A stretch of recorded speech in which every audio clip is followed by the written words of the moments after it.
शुद्ध नहीं होता था। तो जिसके स्पर्श करने से, जिसके छूने से तुम्हारी संतान शुद्ध होती है, वो ताई भला अशुद्ध कैसे हो सकती है? वो ताई भला अछूत कैसे हो सकती है?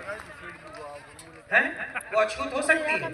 इसलिए ये जो छुआछूत की भावना है, ये छुआछूत की भावना हम मिटाएं। और देखो, हम बात नहीं कर रहे हैं कि नहीं जी छुआछूत नहीं होनी चाहिए। मैं केवल यहाँ भाषण देने नहीं आया। गौरी गोपाल आश्रम आना, पूज्य महाराज जी के चरण पड़े हैं। गौरी गोपाल आश्रम में माताएं रहती हैं 290। वो ब्राह्मण माँ भी है वहाँ, क्षत्रिय माँ भी वहाँ, वैश्य माँ भी वहाँ, शूद्र माँ। मैंने आज तक किसी माता से जात नहीं पूछी, सभी माँओं के पांव दबाता हूँ एक साथ। तो मैं केवल छुआछूत मिटाओ केवल कह नहीं रहा हूँ। गौरी गोपाल में वर्षों से चल रहा है, मैं छुआछूत नहीं मानता। देखो ना, गौरी गोपाल में सब माँ के पांव दबाता हूँ। गौरी गोपाल में एक रसोई चलती है, पूज्य महाराज जी भी देखो रसोई चला रहे हैं। यहाँ इतने लोग भोजन कर रहे हैं, अब इतने लोगों को यहाँ भोजन मिल रहा है। क्या महाराज जी ने किसी से जात पूछी कि भैया तुम्हारी जात क्या है?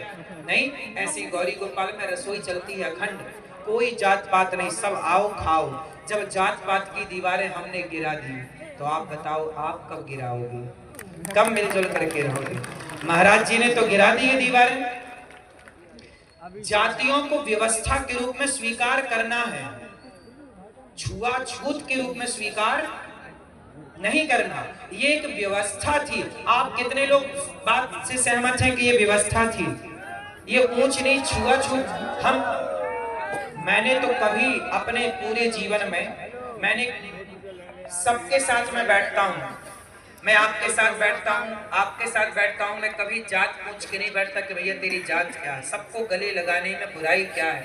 राह में आए जो दीन दुखी, सबको गले से लगाते और प्रेम की गंगा।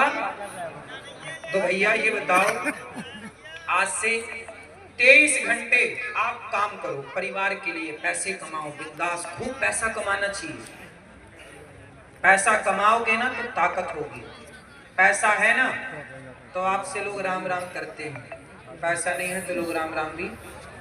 इसलिए आपके पास पैसा होना चाहिए मेरे दोस्तों, खूब पैसा कमाना। लेकिन एक छोटी सी बात याद रखना, 23 घंटे काम करना, पत्नी को समय देना, पति को समय देना, बच्चों को समय देना, माँ को, पिता को, समाज को, दोस्तों को समय देना 23 घंटे। खूब व्यापार को समय दो, बिजनेस को समय दो, काम को समय दो। 23 घंटे खूब काम करो, परिवार व्यापार संभालो, पर 1 घंटा निकालो कि उस 1 घंटे में जाकर के उन गांव के, उन जंगलों के दलितों के पास, वंचितों के पास, शोषितों के पास जाकर बैठोगे और धर्म की बात करोगे, ताकि वो धर्मांतरण ना कर लें। आप बताइए, आज हमारे देश में क्या धर्मांतरण नहीं हो रहा है? क्यों हो रहा है?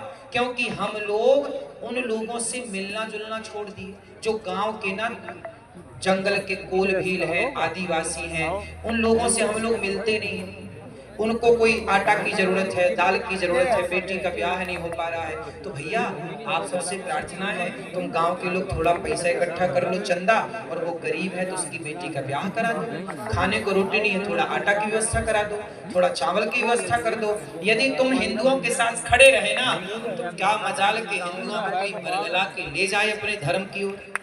यदि आपने साथ दिया तो किसी, आज पादरी आता है और जाके हिंदुओं का धर्मांतरण करा देता है। जहां मंदिर थे वहां आज वो बन गई क्रॉस, क्या बोलते हैं उसको, चर्च बन गई।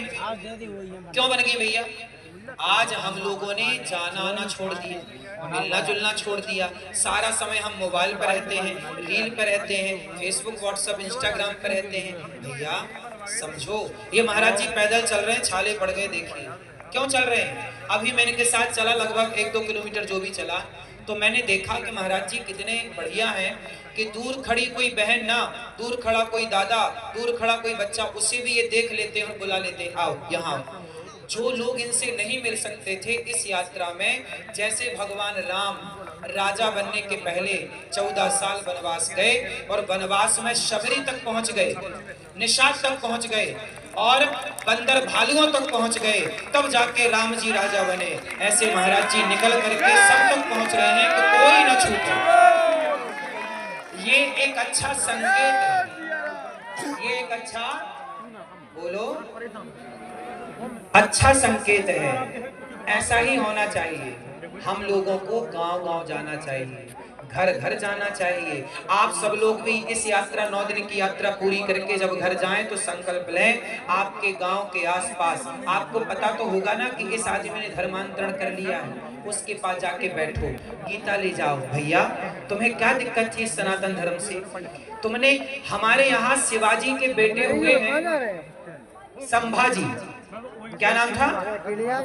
संभाजी के बारे में जरा गूगल में सर्च कर लेना, अभी रात को या कल पता चल जाएगा। संभाजी ने खूब युद्ध जीते, लेकिन एक बार मुगलों ने धोखे से पकड़ लिया। ये मुगलों ने धोखा बहुत किया, हम ईमानदारी से चलते रहे, पीठ से अब पीठ में आके वार कर दिया। अब क्या करें, हम आपकी तरफ देख रहे, कोई पीठ में मार दे तो मर ही जाएंगे। ये छाती पे प्रहार करे कब है?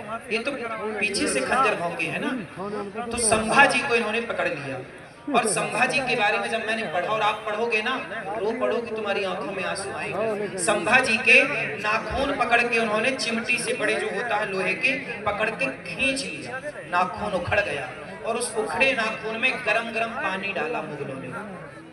सोचो, फिर सरिया जलता हुआ लाए, यहाँ धसाया यहाँ धसाया, और जब घाव हुआ तो नमक डाल करके घिस दिया।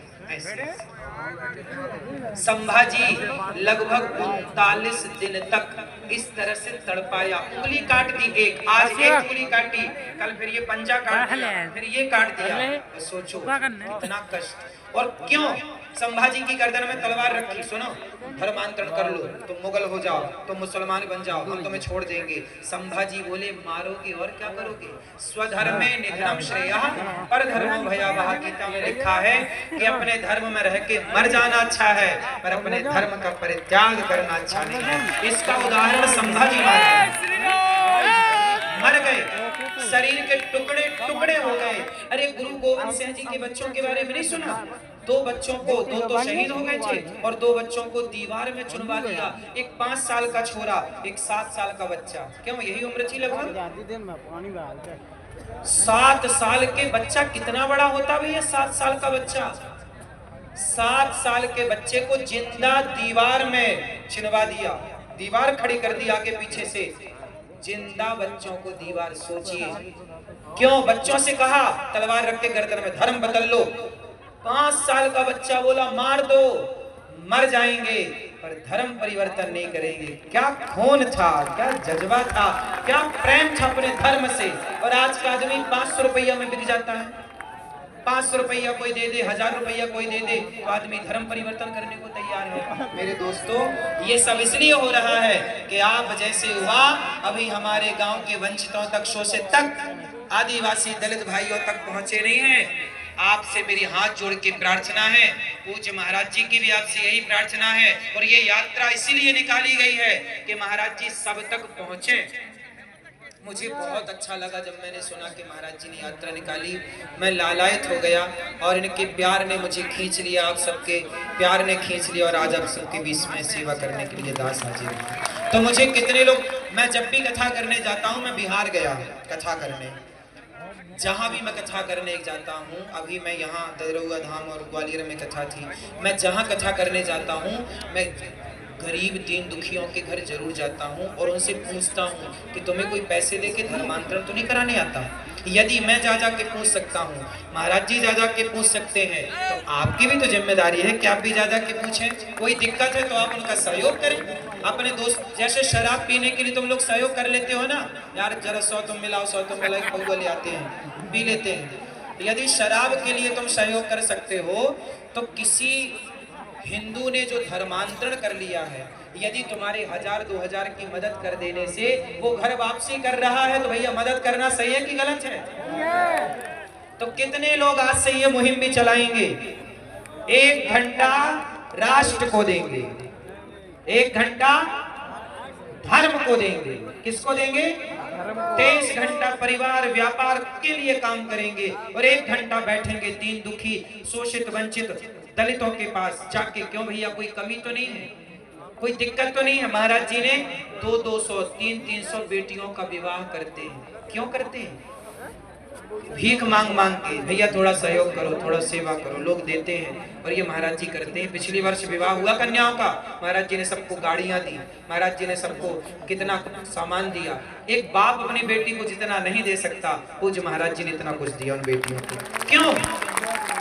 ये चाहते हैं कि हमारे देश में हिंदू धर्मांतरण की आग में ना झुलसे। तो ये जितनी मदद कर सकते हैं कर रहे हैं, कुछ मदद ये कर रहे हैं, कुछ मदद हम करें, कुछ मदद आप सब करो, है ना। गौरी गोपाल आश्रम में कितने लोग कथा सुन सुन के, कितने लोगों ने धर्म छोड़कर वापस आ गए केवल सुन सुन करके। कितने लोगों को हम जा जा के समझाते हैं, कितने लोगों को बैठ करके प्यार से समझाते हैं।